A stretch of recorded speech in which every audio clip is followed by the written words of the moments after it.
factory again. Oh, where's the chair?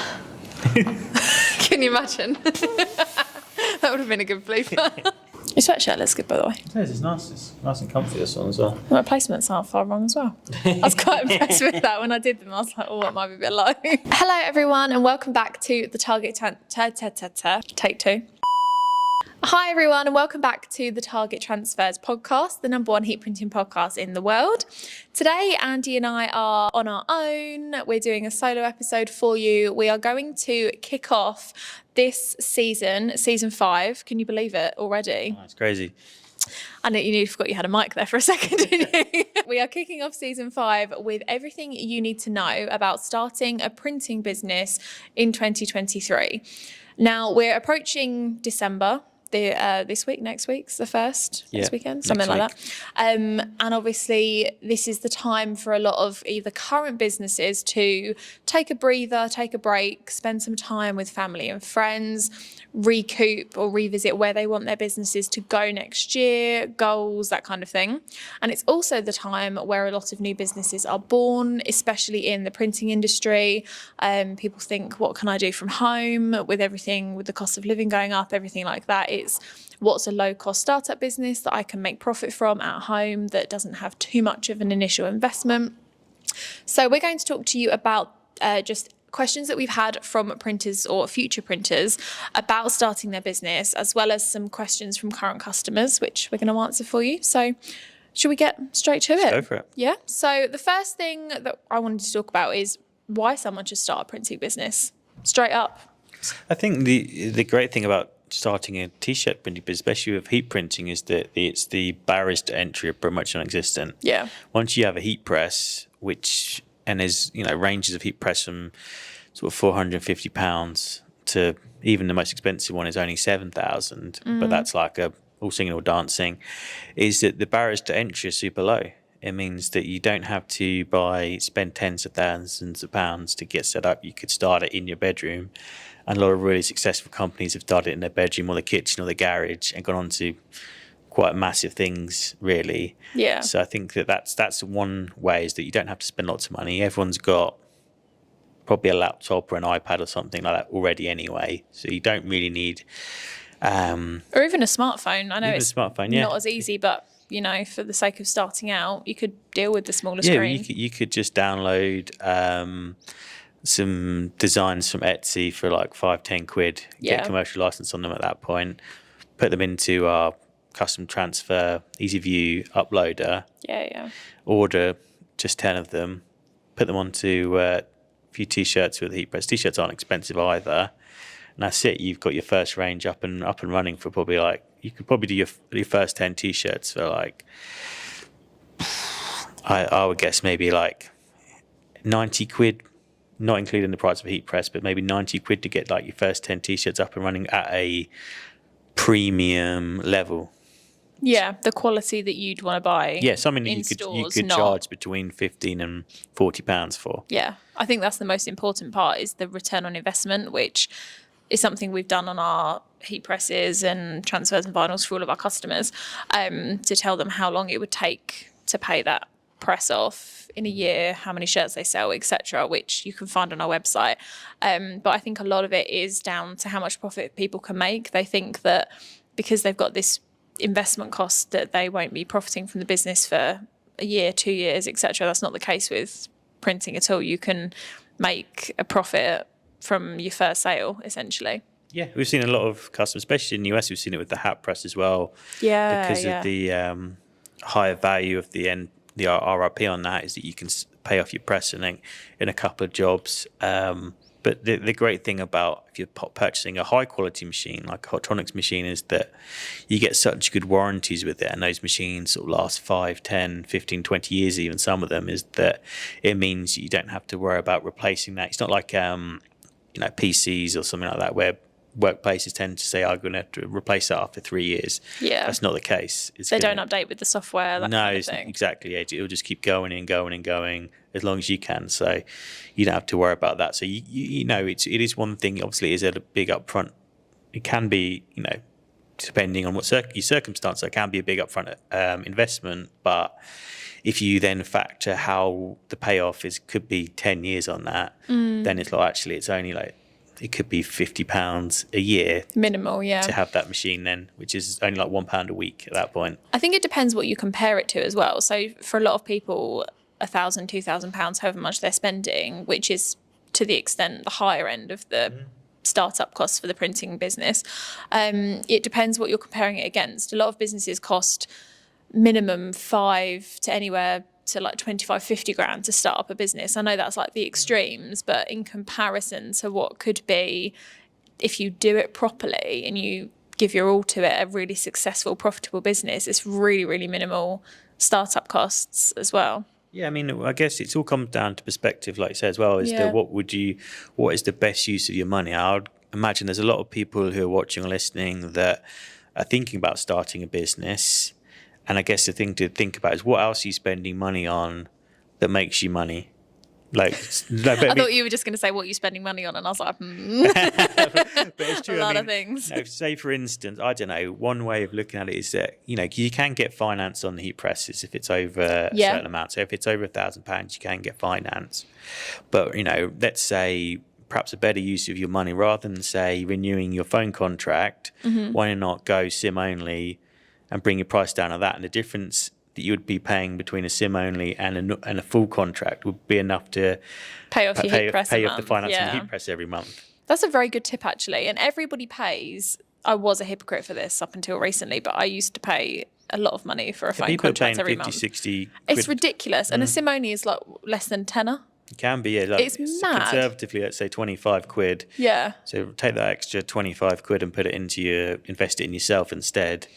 Yeah. That could be, I mean, or it could just be a case of actually, cutting back on a couple of streaming services instead of, because if you've got a business, you won't have time to watch half of them anyway. That is very true. And, you could immediately start to pay off even purely just from what you're already paying at anyway. So you could do it without actually having to build an extra cost into your lifestyle. Yeah. No, I think that's a really good point. I think as well, another thing to bear in mind for people that are hesitant about starting a printing business because of the cost, the initial setup cost, is that you're not going to be wasting garments or wasting product, essentially, because with our custom heat transfer services, especially the DTF no minimum order ones, is that you can literally order the designs when the customer places the order, rather than having to pre-order and pre-make a load of products that could sit in a warehouse for months and then you end up giving away and you lose money on. And that's not the case anymore. You can literally order on demand, essentially, as and when your customers place orders, which I think is going to make a massive cost difference to a lot of our current customers as well as new ones next year. Yeah, I think about that. Something that tends to blow people's minds when they come in here often is that, because the minimum order is 10, so you're looking at sort of like 20 quid plus shipping to get your order in here, and that's it. You've got the best transfer available to anyone in the UK at that point. Yeah. And that's, like, say, because we turn everything around in 2 days, it means that you even that's very reasonable to expect an order to take 5 days to arrive to a customer. If someone placed that order, we know people want everything immediately, but if you're if it's custom, it's a bit different. If you're a bespoke sort of British-made brand, I think an extra couple of days is not unreasonable. And that way you can just, once you get the order, then you can place the order, so you can kind of maintain your cash flow a bit better that way. Yeah, that's true. And also all of these brands that have things pre-printed and are available to ship them on demand, like next day or even same day, they're already all printed. They're at that level where they know how much stock they're going to sell on average, etc. So once you get to a certain level, there's no reason you can't do that. But yeah, to start with, like you said, I don't think it's a deal breaker with customers. And even a lot of our bigger customers tend to print on demand with transfers, or do it bit by bit. They kind of wait till their stock gets to a certain level, then print, rather than say print 1,000 and just put them on the shelf. They might print 200, wait to get down to 50, then print another 150. Yeah. So even not on a larger scale, they're still topping up, because there's always going to be some designs that don't take off.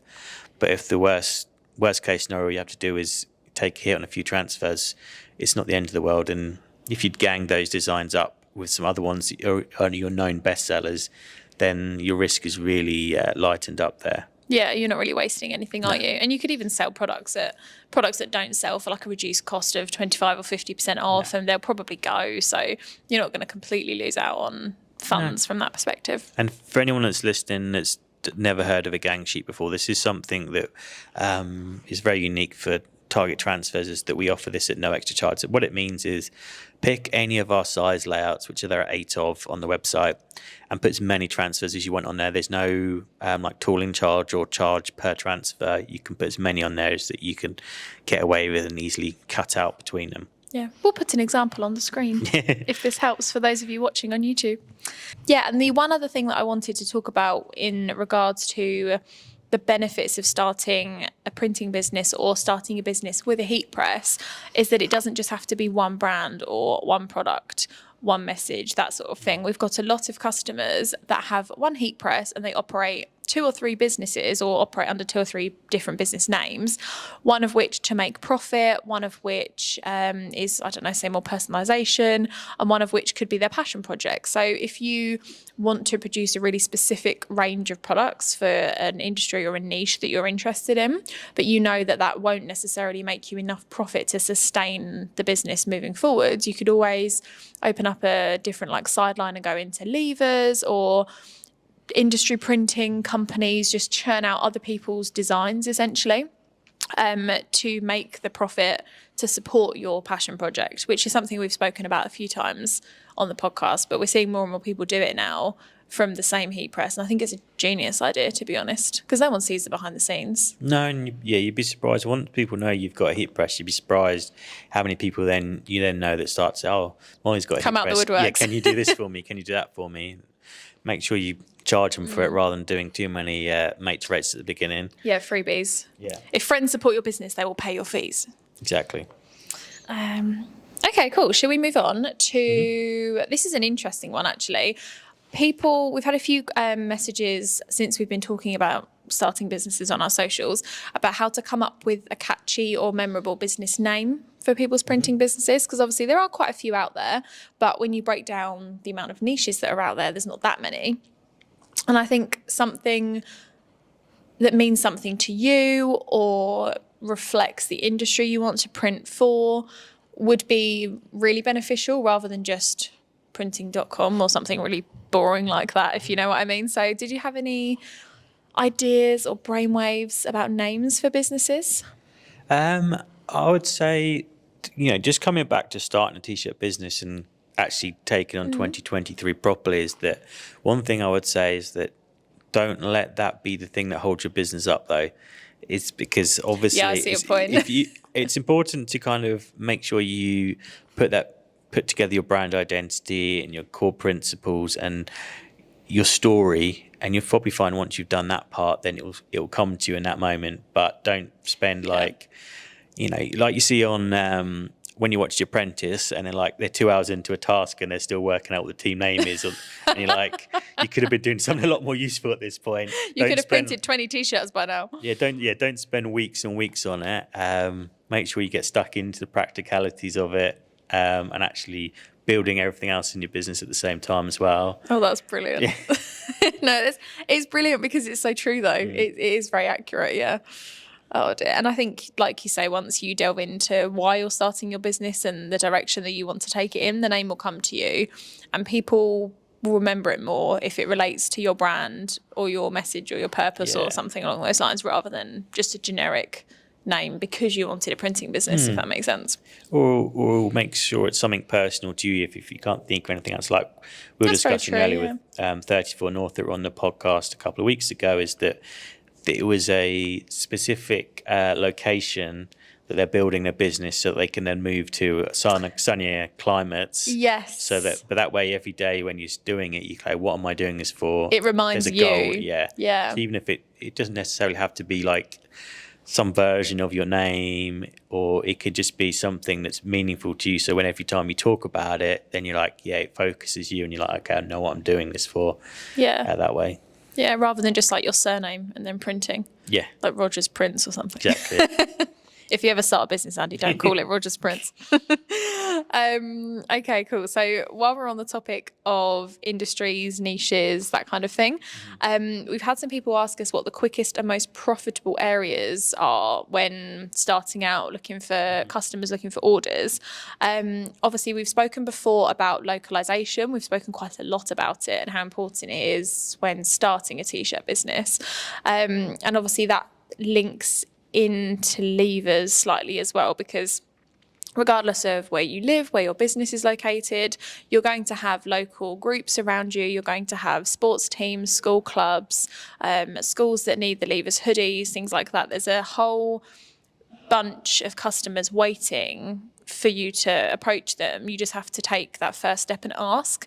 And I think that's probably step number one, is just to approach someone and ask, or offer your services, or take one sample in and go, look, this is what I can do, this is the quality, show them, and go, just keep me in mind for future orders or anything like that, because you don't know when they'll pipe up in the future. They'll go, oh, I remember when Rogers Printing came in. And It's catchy now. That's Andy's new name, apparently, against everything we've just advised everyone. But yeah, so I think that's a good place to start. Yeah, I would agree.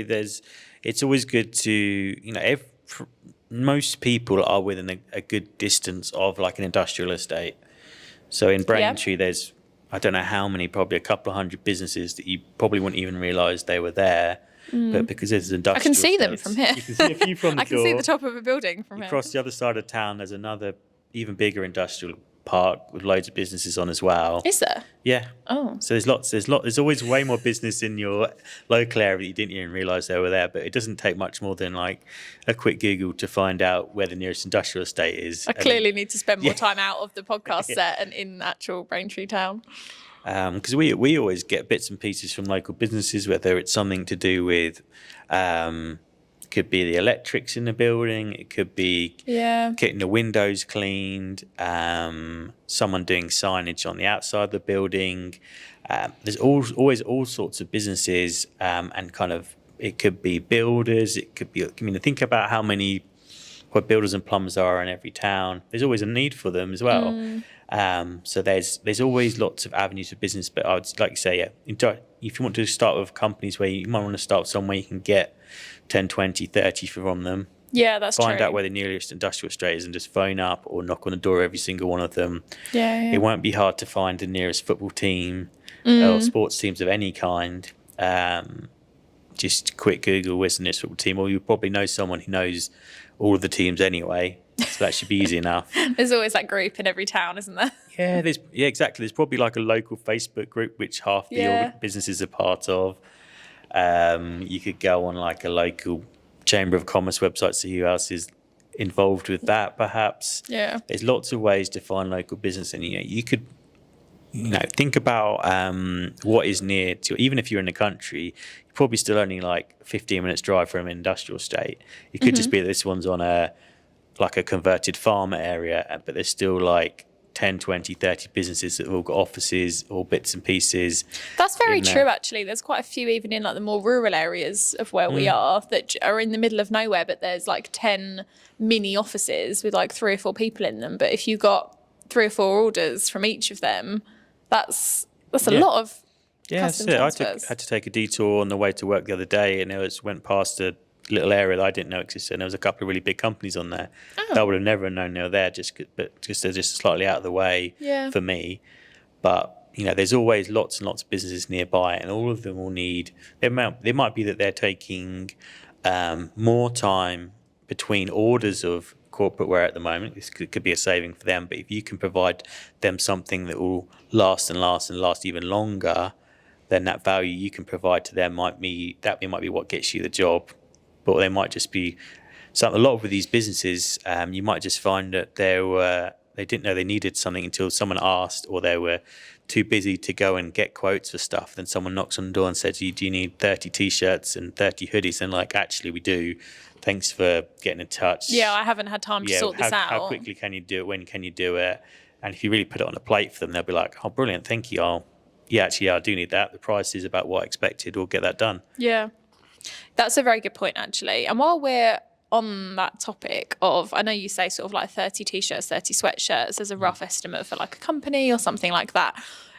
Is personalization with the opportunity that Ultra Colour Max DTF transfers brings now, if you have a heat press and you're looking to just get some orders through the door, regardless of whether it's 5 t-shirts or 50, would it be a good idea for people to offer shorter runs for people? Because you could still make a profit off of that. Bearing in mind the Ultra Colour Max sheet is 55 by 55 centimetres. Think how many designs you can fit on that.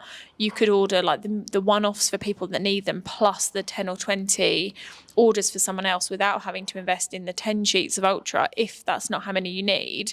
Is that kind of do you know what I'm trying to say? Yeah, I think it really depends on what type of business you want to set up, because that will kind Okay. of dictate that more than anything. So, for instance, the Ultra Colour Max, the direct-to-film product, is great if you're doing short runs, and it might be that's a really good option to have as almost like you're kind of almost providing a retainer to some of the other work. You're going to make more money and be more profitable the more volume you do. So you can get 20, 30, 100, 200 of it, each particular product. Yes. That's where you want to be heading. But it might be that you do work for someone, you do 30 t-shirts, 30 hoodies, and like some bags and some hats, but then they come back to you a month later and say, actually, we've had a new starter, we need a couple of extra bits. You could easily match the Ultra Colour Max, the finished product. It feels just as good, looks just as good, Colours just pretty as much good identical as everything else. So that way you could always top it up with Ultra Colour Max, so you don't have to then get 10 sheets of everything.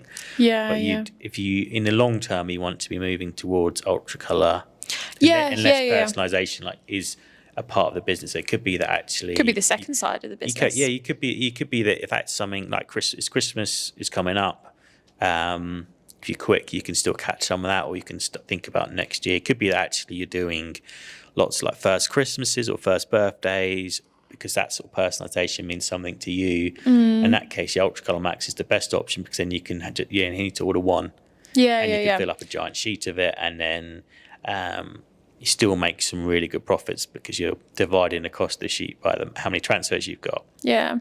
I suppose it depends on how many, say, for example, you go to an industrial estate and there's 5 or 10 businesses, but they've only got 3 or 4 employees in each one, or, businesses can go from 1 person to 50 very easily.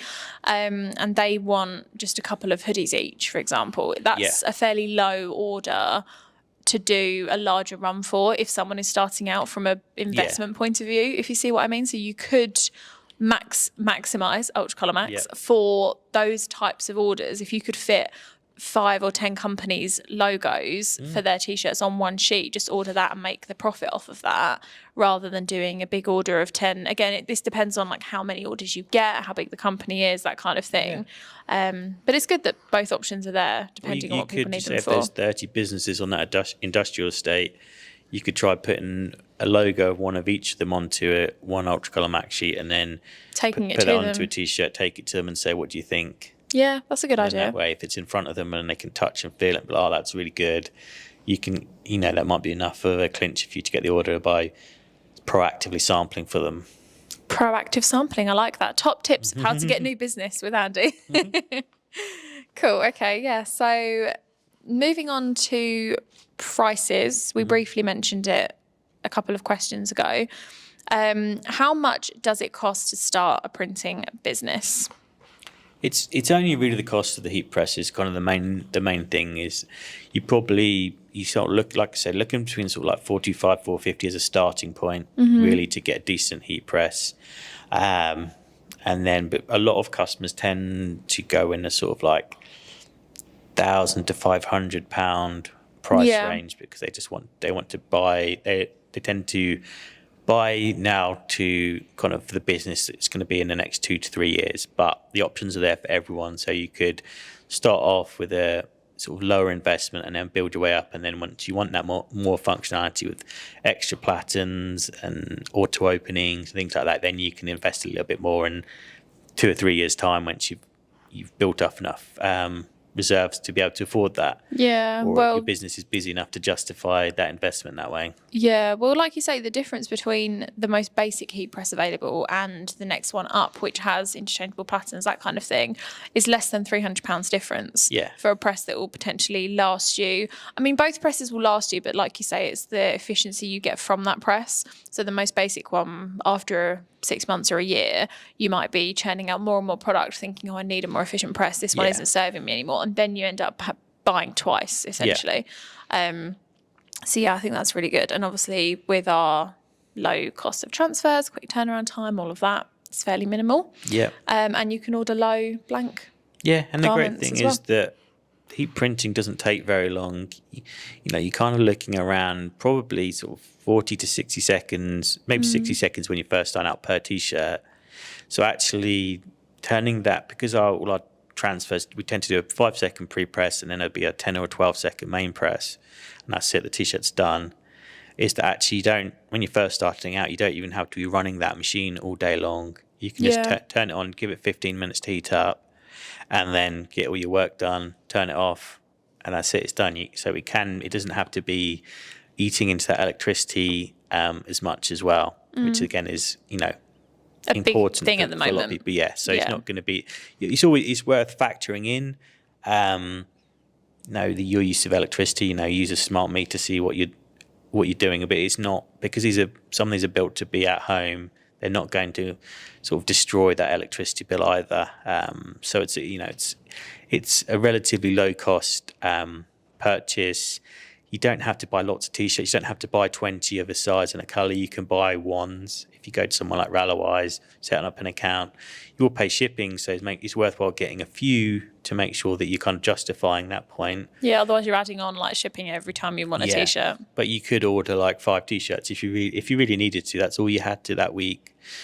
First starting out, you might only have 5 t-shirts, but you want to get them out and when you get them done, then you can get started quite easily. And like we said, you could, if you're a designer, then probably you've already got a nice PC with Illustrator.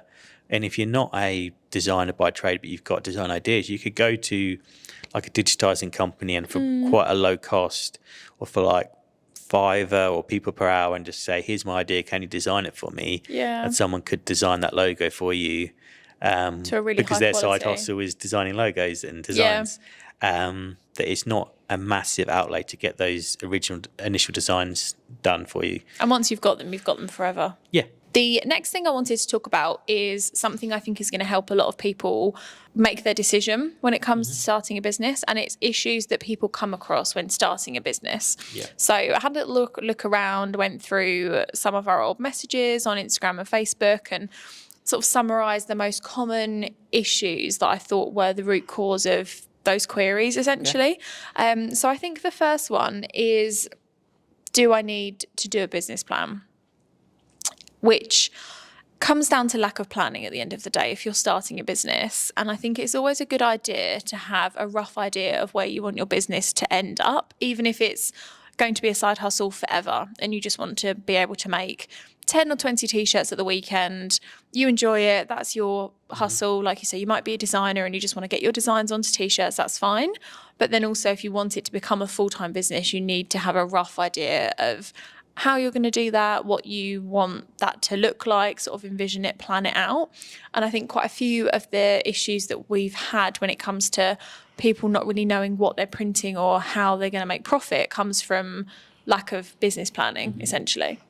Yeah, I think it is important if you're going to be doing this, even if it's like say at low levels, because that in a way you need to understand your costs. You need to understand what the full cost of making a t-shirt is, because obviously, it's relatively simple, but you do need to factor in what is the cost of a t-shirt, what is the cost of a transfer. All of those costing is very transparent, so you can play around with gang sheets and say, actually, what is the true cost of my transfer? Because I've got 10 transfers in each sheet, so maybe it's only like 50p, but you still need to make sure you factor that in, because it might be actually by, I don't know, making every transfer 1 centimetre shorter, your cost is 40p. Yeah. Which could be everything at the beginning. We've spoken about this before, but making sure that you're factoring in trying to pay yourself or working towards paying yourself at least. It might be that it's not necessarily going to be easy at the beginning, and you won't be able to pay yourself £5 a t-shirt from the very beginning, but you need to be working towards a point where, say if it's a side hustle now, you at least need to have a point of, okay, how many t-shirts do I need to sell before I can start paying myself?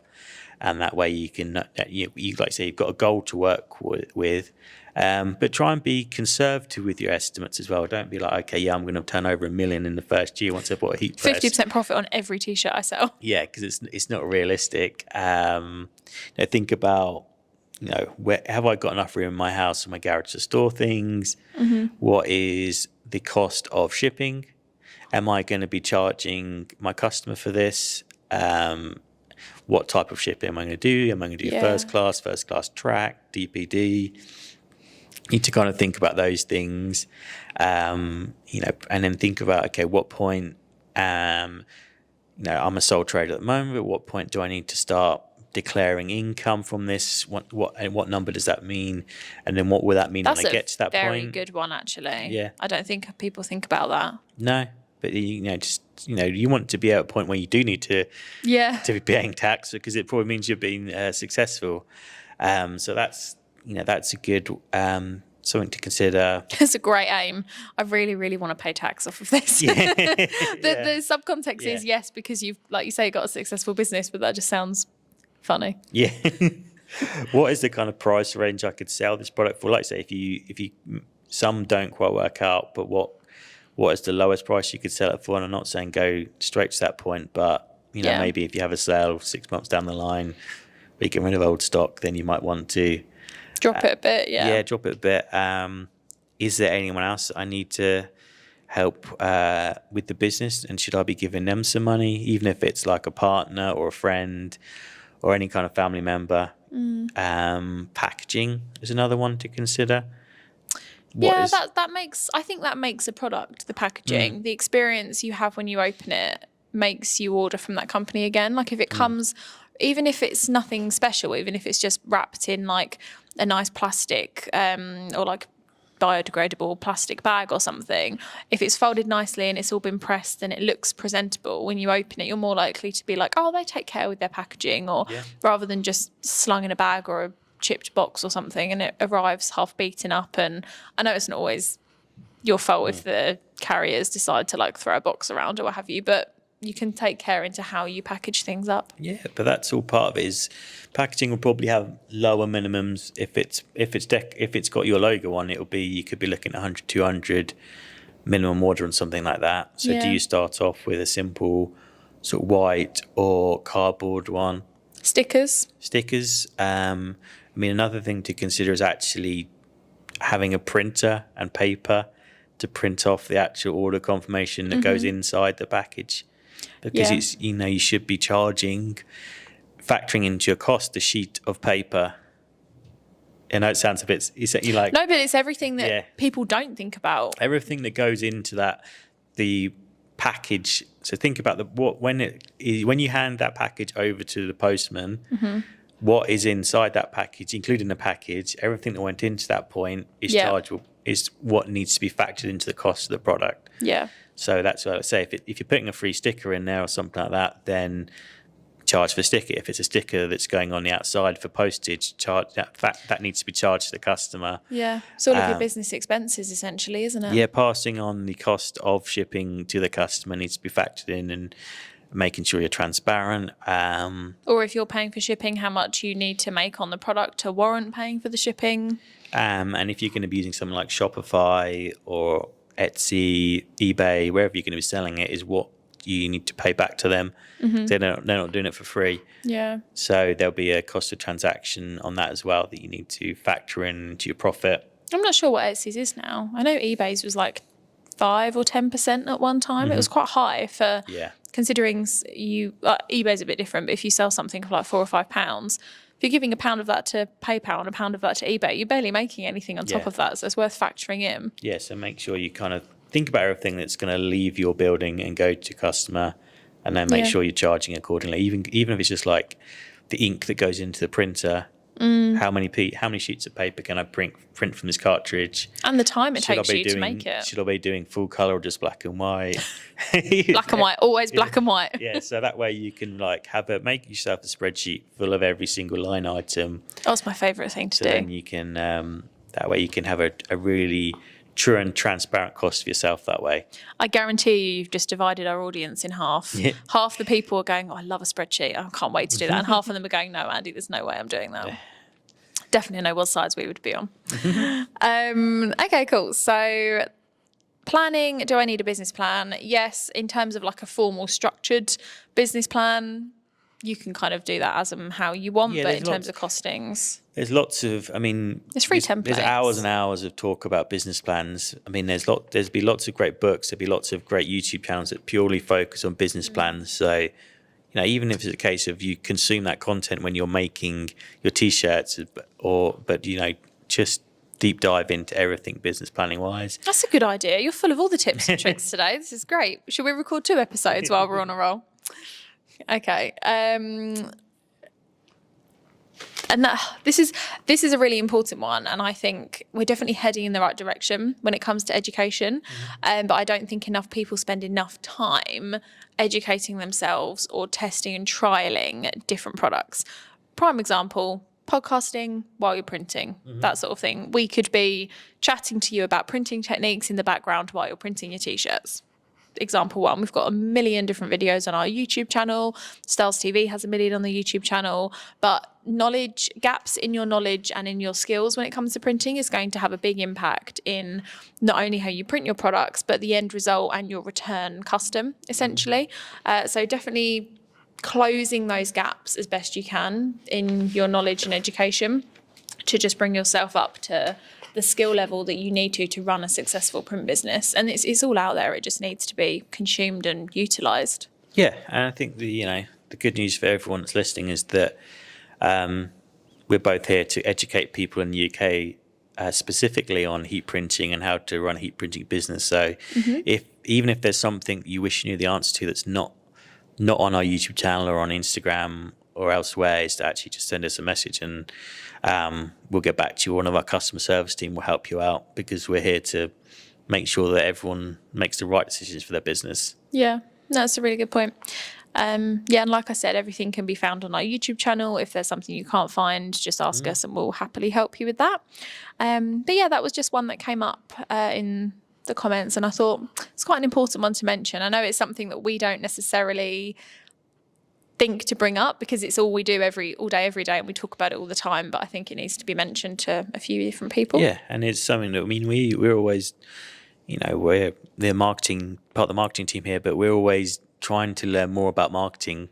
And I think that's why it makes Target Transfer successful from a marketing point of view, is that we're always quite humble enough to be like, hey, let's learn more and let's be open to learning more about marketing, because then we'll be better at what we do, and then we can be better at helping our customers as well. That way. Well, there's always room for improvement. There's you're never ever going to know everything. And I always go with the idea of, if you're surrounded by people that know less than you're in the wrong room, essentially. I think I learn from you every day. I learn from other people on the team, and vice versa. There's things that I probably know that help them. So I think we all bounce off of each other quite well. And that can be said for you and your business as well. If there's someone that you work with that is better at one particular thing and you're better at the opposite, then utilize your skills. Don't just, because it's your business, I think I have to do everything. There's always going to be someone that you can work with or relate to, that kind of thing. Yeah, and we've got, depending if you're a vinyl or a custom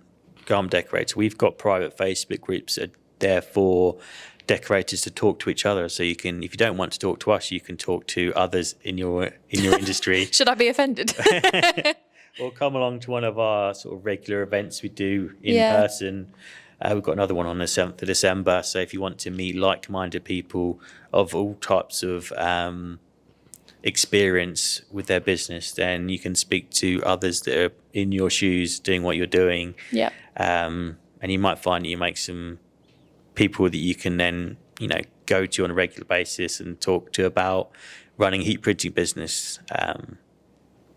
7th of December here in Braintree, if anyone would like to come meet some like-minded people. I think Vinyl Summit. Targettransfers.com/events if anyone's interested. Okay, cool. So the next one I want to talk about is researching your niche. So I mentioned at the beginning the difference between creating a profit project versus a passion project.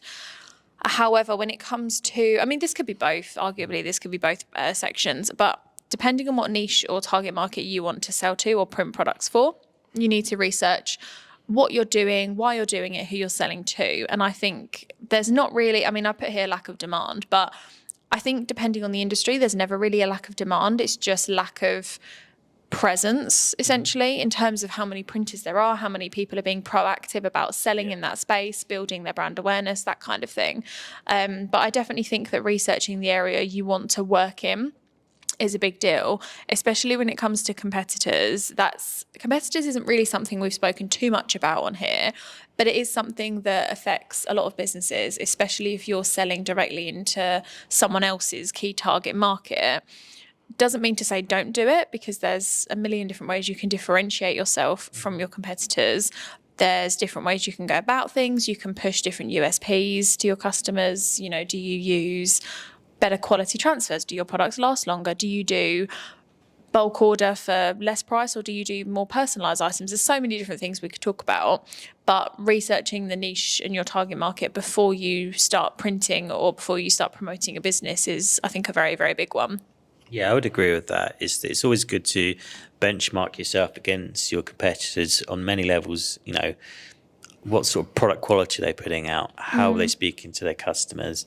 You might have a new way of approaching that niche, but you might find that people in that niche have been trained to react to a product in a certain way. So you might have to retrain them in a certain way, or think about how you can't just go in there sort of guns blazing on a different niche. It might be that you do have the best solution for that niche, but they're not quite ready for it. So how do you approach it when they kind of almost push back against your perspective on that? Ease them in gently. Well? Yeah, what is there something your competitors doing that's got better user experience, even if it's just a case of how many clicks it takes to get to the buying part of the website? What hours are they open? What sort of approach do they have to social customer service? It's always good to kind of, walk through how a customer would buy from one of your competitors, because it could be that there's something that they're missing, and that's where something you can major on. And then, like you say, with regards to niches, there's so many niches. Is to actually, we've talked earlier about how actually there's lots of things you can do to pay for your passion project. It might be that some of you don't even need to do those paid for bits because your niche is ready for it. We had an offline conversation with someone in the US last week, and they were talking about a video that they'd done in America about a disc golf merchandise company, and they don't need a second source of income because they've effectively targeted that niche. They're passionate about that niche. They're authentic about that niche. But that's just disc golf. But, people in the UK are probably listening and they're probably not. Some people have never heard of it. Some people think that's ridiculous. But it's a professional sport in the US now. And now all they're doing is printing projects that they're passionate about. But I've met lots of customers in the UK that have these surprising niches. So Bobsled comes to mind. Bobsled, yeah. Exactly. So there's all sorts of things in the UK that, make sure you research it, find out as much data as you can about it. So if it's a sport, how many people are playing that sport? So that way you can start to understand the market and how big the market is, because it might be a lot bigger than you expect it to be. Yeah. So there's always options there, but the more you can understand your particular area, the better that way. And also, it might be a case of something new comes in, or you discover a new industry that doesn't have that supply for it already, that you can fill that gap, essentially. So it doesn't have to be something that's already existing or something you're competing with constantly. It could just be there's either like a new sport that's come out that's pretty small that you can get in on the ground floor with, or it could be something that you've just discovered that doesn't necessarily have that printing supply that you can then fill the gap. It could be like, I don't know, TV show that you're passionate about, and the more you start to get into it, you realise that there's thousands of other people that love that show and wish they could have some merch for it or Should something. get like that. copyright first, please. Yeah, obviously get a licensing agreement.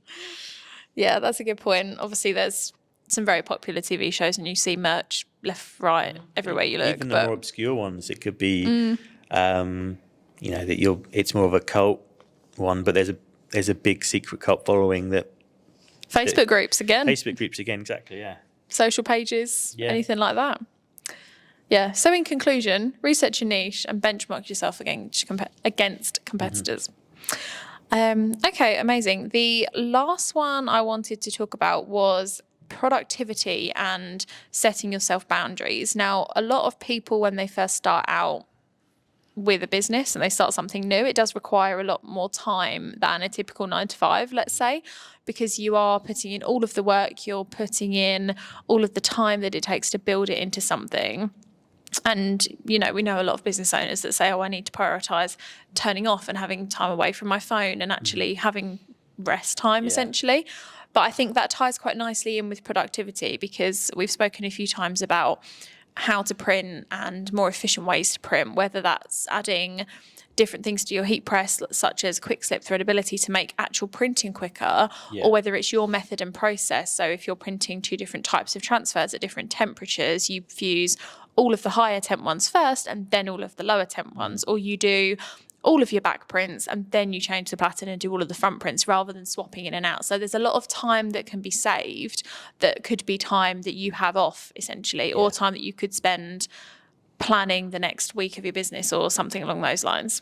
Yeah, I think that's right. Process efficiency is what is the most efficient way. Say you've got 25 orders and they're all slightly different, or in some way or another, what is the most efficient way to work through these? Yeah, what do some of these orders have in common? So I should do those first, because like I say, heat printing doesn't take a long time. But if you can make it take a long time if you're inefficient about it. If you jump back and forth all the time. Jump back and forth between temperatures, so know your products, know how they need to be fused, so you can do them efficiently. Even if it's something like, I don't know, say you're doing a gang sheet and you're putting all your orders together, it's actually maybe you gang certain designs next to one another because you're more likely to print them at the same time. Another good idea. This is we are definitely on one today. That's a genius idea. So there's always lots of little productivity hacks. We spend a lot of our live videos, a lot of stuff we put on YouTube is based around productivity hacks, because this is the number one question we get asked, even by our most established customers. How can I work quicker and faster and more efficiently? So anything that we get asked from our biggest customers, you try and pass on to all of you.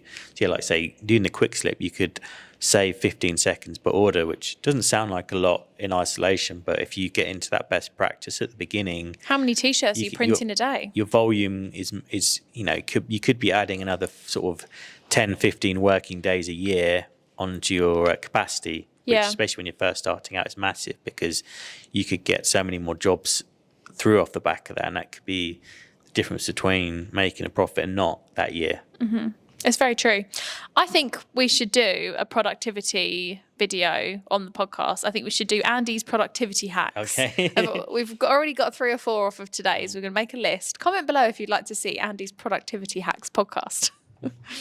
Okay, that's everything I had for issues that people come across when starting a business. Is there anything else you want to add? No, I just go back to your point about knowledge and skill gaps, is that there's only so much we can cover in one episode, but there's so much information out there, and there's so many people giving out free education that, get stuck into it and just deep dive into it, even if it's a case of half an hour every lunchtime watching videos on heat printing or business plans. There's time that you can find to do it, or you're commuting on a train or a bus, or put a podcast on in the car. Is carve out a little piece of your day, and kind of, even if it's just a part of the planning, getting ready for 2023. I mean, I know we've spoken about how Christmas is almost here, but at the same time, there's still, 40 days left of the year. You could, if you spent an hour or an hour and a half every day, that's 40, 50 hours of education you could be putting yourself through before the end of the year, getting ready for next year. Yeah, and even if you're just starting out, something that I try and do is, like you say, is utilise all of my time. So whether I'm driving here, I listen to podcasts on, lunch breaks. We talk about printing all day, every day. So it's a bit different for us. But even if it's setting aside half an hour to do something towards setting up your business, or towards, even if it's creating a design, or as well as the education side of things. And if you're looking for videos that aren't 5,000 hours long and really, really, really boring, we have our 2 Minute Tuesday series, which Andy hosts every single week. And we do top tips and tricks. What is it? Your weekly bite-sized masterclass, I think. Exactly. So you can watch all of those back. I think there's about 10 or 15 of them now. We've been going for a couple of months. So there's a lot of those on there, and they go from how to start a business at home all the way through to how to save 55 days a year. So no matter what level you're at in your printing journey, there will be something in those videos that can help you. So I'd recommend going and watching those. 100%. Yeah. YouTube's definitely the place for us, I think, in terms of education as well as our events. But we promote all of our events via YouTube. So as long as you're keeping up with our YouTube channel, you'll be in the loop. Okay, so to wrap up, we've got 4 questions from customers, which I have picked out of a lot, actually, which I thought would be most relevant for people to learn, or most interesting. So we're just going to cover those, and then that will be it for today. So the first question is, I've got the majority of what I need to start my business: a heat press, a Silhouette Cameo 4, and some vinyl. But I need to know more in depth what next steps are, since where to buy garments to how and where to sell. Essentially, what do I do now once I've got everything? So in terms of, buying garments and how to get going with selling. It's very easy to get garments. We did a podcast episode of Rallowiser about 6 weeks ago. So I would encourage you to go back and listen to that one, because it's really easy to set up an account with a blank clothing supplier. And you only need to order like 1 or 2 of each size. So get a handful of those to test your fusing and application on. Maybe mock up a couple of designs with that. And then think about, I guess it comes back to researching your niche and your market, is where are your customers likely to buy from? It could be that you could start off with just an Etsy shop or a Facebook marketplace, or maybe even a local market in person, depending on where you live. Or it could be that depending on the type of product you're selling, if it's perhaps more of a brand-based one, then you maybe need a website. Like, it's not difficult to get up a very simple website put together, but that might be your marketplace essentially. Or if it's something where it's more of a fulfillment-based side of things, then find that industrial estate like we talked about earlier and knock on those doors. That's essentially your battleground / marketplace then. Brilliant. I think that's brilliant, especially that you've taken the initial steps. You've obviously researched the products that you want. You've got a specific heat press, a specific cutter, which is fantastic. So heading in the right direction. And if we can help, obviously get in touch. And if it's a case of actually you're already getting those orders in, but you've got a press and silhouette, is actually do join us on 7th December for the Vinyl Summit, because we're going to be talking about how to progress from silhouette cutters through to a more industrial cutter like a Graphtec, something or similar, where you can really take on sort of a vinyl business to that next level. Again, back to efficiency. Everything always comes around to the same points, isn't it? We're very consistent with our messaging. Okay, so this next one is, I'm assuming this is for transfers. What's the best software / program to use? I have lots of images on my PC and will be wanting to make some too. What's the best program for this to then just send to you for print? Sorry. So I actually spoke to our customer service team about this one when I responded to it at the time. And obviously we accept certain file types for transfer orders. That won't change. But in terms of the actual platforms you use to create them, a lot of our customers use Adobe Illustrator, CorelDRAW, things like that. But I think, and correct me if I'm wrong, but I think it comes down to personal preference as to what platform you prefer working with, essentially. Both. I guess it depends. If they've already got images, then they might not need any of them, because they might already have the right product already. And in that case, if you've got, say if it's a PNG file, or even if it's an EPS and you haven't got a product that can read it, our EasyView Uploader can read them anyway. Okay, So you could just upload them onto EasyView. It will tell you if they're good enough quality live anyway. It won't won't tell you after the fact once you placed your order. It checks in real time and it'll put a warning up if it's not good enough quality. So then you might just place an order, and the only software you need is using our online system at that point. That is very true. But like you say, if it's a case of do want to use Adobe or CorelDRAW, just download them and try them free for, I think you normally get 7 days or 14 days with most products now anyway. Yeah, just give try them them a go. both and see which one you prefer. Yeah, they did say they'd be wanting to make some of their own as well. So yeah, they probably need some form of design software. Yeah, go and watch. I'm pretty sure if I was to go onto YouTube and put Adobe versus Corel now, there'd probably be like 1,000 videos. Oh, there'd be on it. so many YouTube videos. That's a good point. Back to YouTube again. Yeah, but in answer to what I think this person was asking, we don't have a specific platform you have to use to create your artwork. No, all of our online ordering is done with sort of unspecific file type. So we say we've put EPS as the file type because both products can save in that form. So it means it's easy for everyone. So whichever one you pick will be able to help you. Question number 3. I've just hired my first team member since starting my printing business as a side hustle. Firstly, congratulations, Well done. major milestone. Any tips for making sure they're printing properly and producing high quality products? I want to keep my good reputation, but I don't want to micromanage my new hire. That's a very valid concern.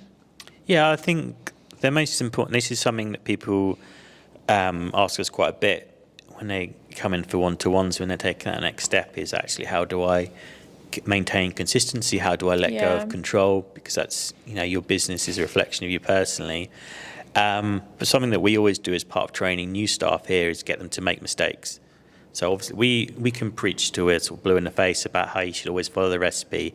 I know lots of people still don't. These people are all making mistakes. Is actually, but is to sit that person down and go through the recipe and get them to make mistakes, because that way if they see the mistake, rather than be like, you have to do it like this, some people just won't be able to compute that.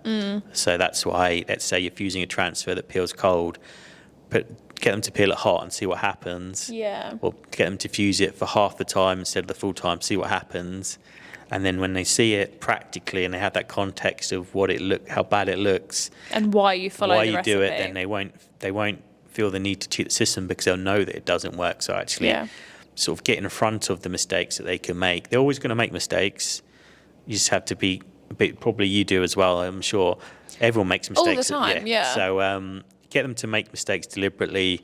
And if you're using cover paper all the time, then it doesn't matter so much if they make a mistake, because you're not going to have to clean the top of your platen or Loose garments. Yeah. Find a couple of garments you don't mind destroying, let them play around with it. Yeah. Let them try and break it. We still do it. I fused one of those podcast jumper back. Luckily, it was the back print, but I fused one of them wonky at the bottom and had to cut half the other design off. Luckily, it was a max sample prototype, but everyone does it at some point.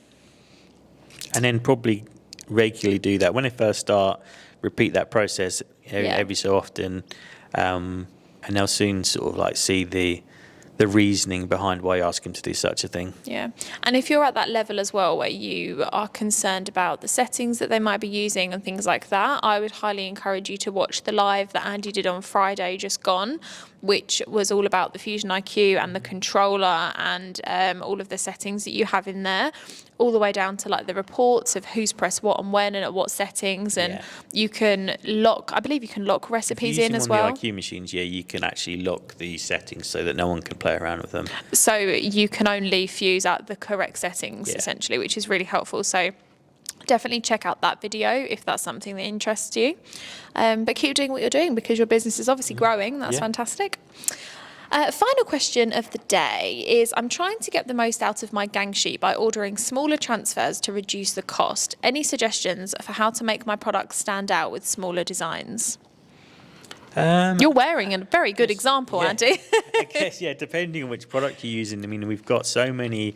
If we just take the 1 to 5 colour to start off with, we've got neon inks in there. We've got shimmer inks, which can pop on just about anything.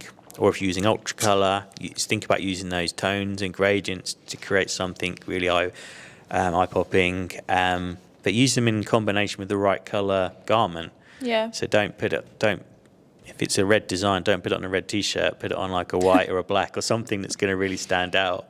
There's lots of businesses. You just go into your high street and look at what some of the most popular designs are. Very simple. I mean, just take Nike, for instance. So they've got some really big, colourful prints on the front sometimes, but sometimes it's just literally a small tick on the left chest. Yeah. And they still stand out if they use the right colours on that. So it shouldn't be too difficult. It's just to play around with designs, maybe find a couple of t-shirt images and start placing designs on that. Or if you get stuck, you can always go onto our EasyView uploader, because we've got the option to add any colour background behind your logo, so you can play around and say, okay, what colours, what combinations work. Change the colour of the artboard in the designer. And there's lots of really colourful, or go the other way and actually pick something really colourful, like a lot of the Bella Canvas colours that are coming out next year that they presented at our launch event a few weeks ago are really bright and bold. It might be actually the other way around, put a really simple design on. Black or white. If you put black or white onto some of the bright yellow colours, I think it's solar, isn't it? Then actually your design will stand out. No, strobe, Andy. It's called strobe. Sorry. Sam's going to be offended. Your white or black design might really stand out because it's a contrast to the colourful T-shirt. So just keep trying and playing around with designs. But if you come up with a design, I guarantee we've got the transfer ink system to create the design easily. Yeah. And even down to like placements as well. Like we've got sleeve prints on these jumpers. If you want to add a little bit extra to your garment, but you don't want a massive print, adding smaller designs in different unique print placements, that's a tongue twister, print placements, that can be something that increases the profit on your garment while not really increasing how much you're spending making that garment. Yeah, 100%. I think we're done. Excellent. Just to remind everyone then, on the 7th of December, we are hosting the inaugural Vinyl Summit. So this is the UK's only event dedicated to heat transfer vinyl. So you're going to have, ourselves will be there, obviously. You'll have all of the styles of vinyl, so the largest selection of vinyl anywhere in the UK, anywhere in the world. Styles has it. GraphTech are going to be there doing cutter tutorials, and we're going to cover everything you need to know, from like best-selling materials all the way through to speciality materials. Anyone that's thought about using high build or really thick, chunky vinyls as well, we've got everything covered in that event. It's going to be a morning session. Tickets are free, but we've only got probably like 10 left at this point. So make sure that you sign up now, and if you've got any questions about starting a business 2023, we'll both be personally happy to talk them through with you. Even if they're not related to vinyl, you can still come along and join us, ask those questions, see the heat presses for yourself, because there's going to be a lot of knowledge and available in the presentations on that day. Yeah, it's all about education, isn't it? Like you say, if you're not overly interested in vinyl, but you want to come and see the presses, how they work, things like that, still come along. The event is free, so you could close another one of those gaps in your knowledge base. Okay, I think that's everything for today. Thanks for joining us, everybody. If you're listening on Apple or Spotify, don't forget to subscribe, and the same if you're watching us on YouTube. We will be back next week with another episode at 11:30, but until then, have a great week.